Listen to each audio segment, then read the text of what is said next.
Hi folks, John Cordisco back again. Round 6, the 78th edition of Tata Steel Chess. This is the A group, the master section. White, current world champion from Norway, Magnus Carlsen. And his black, Tomashevsky from Russia. Both great players. Of course, Magnus is world champion, rated #1 in the world. Let's get to it. D4. Something I don't think I've seen before with Magnus. You're going to see here in a minute. Bishop F4, E3. It's basically a Kali system, and I'm a little surprised. Magnus needs the win, and it's an opening that I was surprised he would pick, knowing he has to win.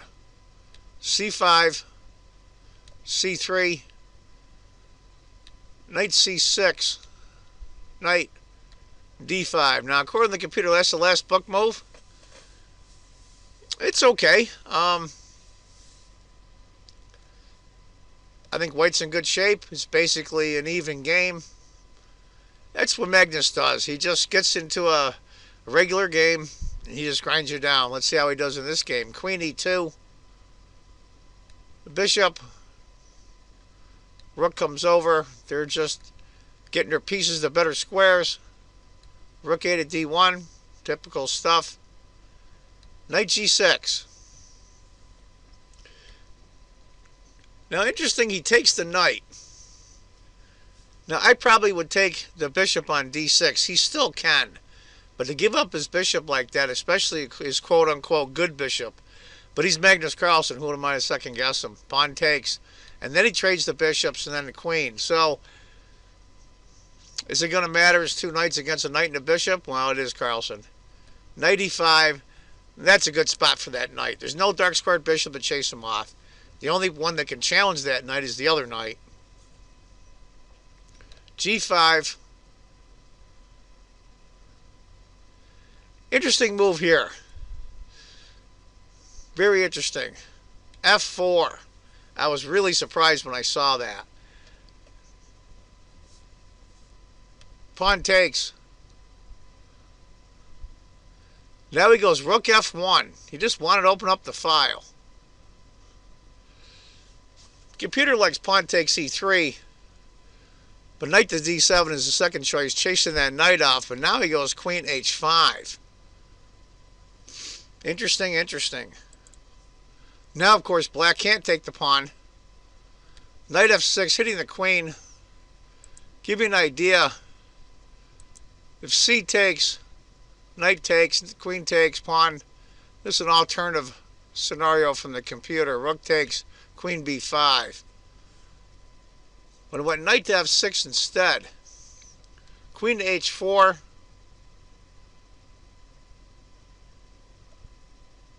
Computer still likes pawn takes, but Magnus decides to play rook, after queen to D8, rook takes. Now this is a move that the computer did not like at all. C takes D4, knight D7, try to get that knight gone. Double up his pawns in the center. Knight E8 even. Decides to go knight E4. And it went from a tiny advantage for black to a 1.5 advantage for Carlsen as white. Let's see what happens here after knight takes, queen takes, rook takes, pawn takes. Alright, so he's going to move the f-pawn for black, get some strong pawns in the center, but I think he's got a problem. Pawn takes, pawn takes. Those isolated pawns are going to be tough to defend. Rook to D7, he goes right down after him. Rook discards the bishop. Now the bishop can't move. He drops that pawn. Of course, then the b pawn for white goes. So I guess it'd be a trade. So Magnus goes b3. a5. Rook c7. He's going after the isolated pawn. a4. B takes. Bishop a8. It is just getting in deeper and deeper. Pawn up. Tries to trade rooks. Rook takes the pawn. Rook to a7.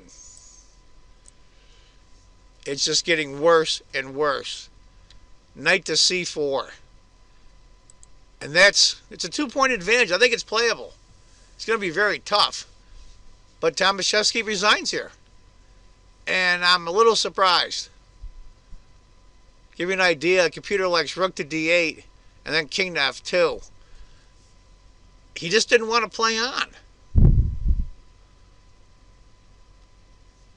You know, a person of his caliber, I'm really surprised.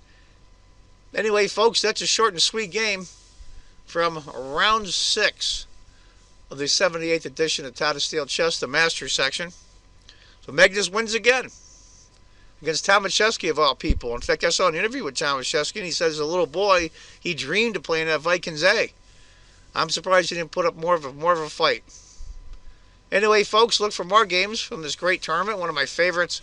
And as I always say, if you think chess is just a game, you're not playing it right. Take care, folks. Bye-bye.